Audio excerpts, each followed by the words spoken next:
Hello and welcome to another episode of the Kid Stories Podcast. I'm Phil Bechtel. Let's get into a shout-out. North and Afton left a comment on Spotify. I think if you two were characters in the stories, you'd be the Owl Brothers. During the day, you'd be regular dudes, but at night, you'd turn into talking owls that can do magic and are tasked with protecting that old crooked tower down in the southern swamps. Thanks for listening, you two. Today's episode is titled The Dragon's Egg, Part 4. Eugene and the goblins rushed through the underground tunnels there on the island in the fog. They knew the way to the tower, and they knew that's where Lev, Steve, and Nacho were being held. Now all they had to do was get there in time. They rushed through the tunnels and up through the stone tower, the wide staircase winding up and up and up. They felt the cool wind blowing down the staircase as they neared the top. The top of this tower was like a large, flat floor, almost completely open to the elements. The walls surrounding the floor were mostly cut-out windows, so the wind blew right through. And there was nowhere to hide. There was no way to creep into the room unnoticed. The gray dragon and those 50 goblins rushed up the stairs and out into the open space. Right away, they saw Lev and Steve and Nacho, the new dragon. The three were lined up in the middle of the floor, each in their own cage, each cage with a huge lock dangling from outside the cage door. There were some stone tables around the outside of this room. Candles and ancient artifacts and scrolls filled the tables. Piles of weapons lay around, and dragon hunters, too. They wore long robes, obviously preparing for some strange ritual that would drain Lev, Steve, and Nacho of their magic forces. Just as the heroes emerged from the stairway and out onto the floor, the dragon hunters noticed. One yelled, "Do it now!" and they all attacked. All except one. One dragon hunter stood near the center of the room where the cages were. And there was a small table covered in many thick, old, colored candles. The dragon hunter lit the candles and they burned bright, their magic flames not affected by the wind at all. Once the candles were lit, lightning formed all around the cages, creating a dome of lightning, and it was clear that this was how they drained the power from their victims. "The candles!" Eugene yelled to the goblins as they began attacking the dragon hunters. The gray dragon went straight for two of the fiercest-looking dragon hunters, each armed with two glowing swords. He blasted flames at them, but their swords blocked the heat, so he lunged in close and swatted at them. One resourceful little goblin noticed where they had stashed Lev's sword and Steve's hammer. He grabbed the little sword and leaped to the table of candles where he hacked and chopped off a few of the candle tops. Some candles fell to the ground and went out, and the lightning dome crackled away. All the candles needed to be lit for their ritual to work. Lev stuck his hand out through the bars of his cage and yelled, "Whisker!" The goblin threw the sword to Lev and he caught it. As quick as he could, while the battle raged all around him, Lev went to the lock on the front of his cage. He stuck his arms out near the lock and used his little sword Whisker to pick the lock. Lev kicked the door open and picked Steve's and Nacho's lock. Lev and Nacho got right to work fighting the dragon hunters. Two other goblins had lifted Steve's hammer, and they worked together to throw it to him as he stood on his cage, surveying the battle around him. The hammer soared through the air, and Steve reached up to grab it when, out of the shadows, a dark figure appeared and knocked the hammer out of the air. Steve's magic hammer clanged to the ground. Steve turned to see what was going on, and he saw one black dragon arm appear out of nowhere. And then the rest of the dragon appeared. It stepped out of the darkness like it could create folds in space, and from a shadow a huge black dragon emerged. Its eyes were black, and its teeth and claws were black, and a strange black ooze dripped from all over its body. Eugene saw this and swiped his entire paw into the two dragon hunters he was fighting and knocked them to the ground. He took a deep breath and unleashed an intense stream of fire at the shadow dragon. The beast breathed back with its own black and gray flames, and the two streams of dragon fire smashed into each other, scattering the fighting goblins and dragon hunters. The two dragons exhausted their flames and leaped into each other, clawing and bashing and biting. The huge shadow dragon planted its back claws into the ground and grabbed the gray dragon and pulled him into the shadow, and they both disappeared. The other goblins had mostly finished handling the dragon hunters by now, so when the dragons disappeared, everything kind of went quiet. The goblins and Nacho all looked around. It was like the shadow dragon had pulled Eugene into the shadow realm, if that was even a thing. And now they were gone. Steve jogged over and picked up his hammer.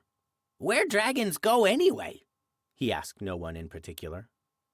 Before anyone could answer, the gray claws of Eugene slammed out of nowhere and dug into the stone floor. It was like they were just looking at a floating gray dragon arm sticking out from a shadow. And then Eugene's other gray arm shot into view and his claws dug into the stone floor and he tried to pull himself out of the shadow. The goblins all rushed to his arms and pulled, trying to help him out of this strange shadow realm. Nacho bounded over to Eugene and breathed flames into the shadow around Eugene, and the flames disappeared into the shadow place. They all heard a loud roar from the shadow as the dark shadow dragon was burned from the flames. Eugene clawed his way out of the shadow entirely now, and before the heroes could right themselves, the shadow dragon burst from out of the shadow behind him and spun, slashing everything around with his sharp claws and tail. Steve tightened his grip on his magical hammer and leaped up into the air toward the shadow dragon. His eyes glowed red and shined with the magical energy that surged through his body. He shrieked fiercely and bared his teeth as he brought the hammer down onto the shadow dragon's head. A mighty thoom sounded as the magic hammer crushed into the cursed beast. But the shadow dragon shook it off, and before Steve landed, he was in the clutches of the evil beast. Lev, seeing his brother squeezed in the clawed fist of an evil shadow dragon, dashed forward and sunk Whisker into the dragon's leg, all the way down to the hilt. Lev pulled the sword out to strike again, and the dragon pulled back and kicked Lev across the floor. Eugene saw this and realized that this dragon was not going to be defeated. Not here, not today, not like this. He seemed unfazed by these attacks, and soon he would drag them all back into the shadow realm. But Eugene saw another way. This dragon had been taking the power from other dragons for centuries, working with the dragon hunters, making him more and more powerful and evil. Maybe they could take his power, just like he took the power of so many others.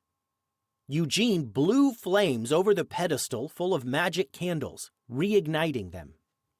He rushed in and tackled the dragon, pushing it against the cages where the lightning was beginning to form a dome. The cages scattered across the room. Lev and Steve saw what the gray dragon was trying to do, and they pressed the attack, using their own magic weapons to smash and slice at the shadow dragon, just trying to keep him in the dome of lightning long enough. Nacho pumped his wings and flew above, blasting flames down into the shadow dragon whenever it tried to leave the circle. Before the beast could barrel his way out of the center of the floor, the lightning dome was too strong. Everyone stood back as the shadow dragon pounded and pounded at this dome of lightning. And the dragon began to disappear. Tiny little flecks of dragon floated up and into a ball of black lightning floating above. The dragon roared in anger and continued clawing and pounding against the magical lightning, trying to escape as his power, his literal being, was beginning to disintegrate. Eugene noticed the ball of power forming above the dragon. Normally, the dragon hunters drained power from magical creatures and channeled it into something or someone else. But this energy had nowhere to go. It was just gathering and spinning and vibrating and growing there in the air.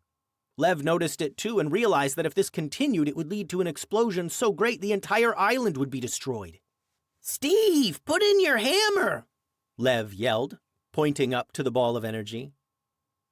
Steve's hammer was a bit of a mystery. No one really knew where it came from, only that it had been with the goblins for some time, and it turned Steve into a raging beast. Everyone who ever stood before the hammer had fallen, until this shadow dragon. Steve understood. He climbed onto one of the cages and leaped up to the growing ball of magical energy. He pushed his hammer into it and tried to let go to fall back to the floor, but he couldn't release his fingers. He hung there, trying to shake himself free.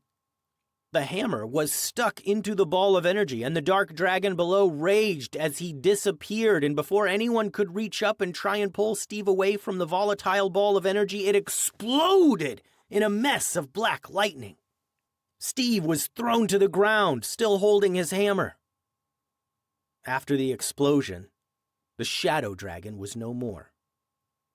The ball of energy was gone, and Steve was on the ground, still holding on to his hammer.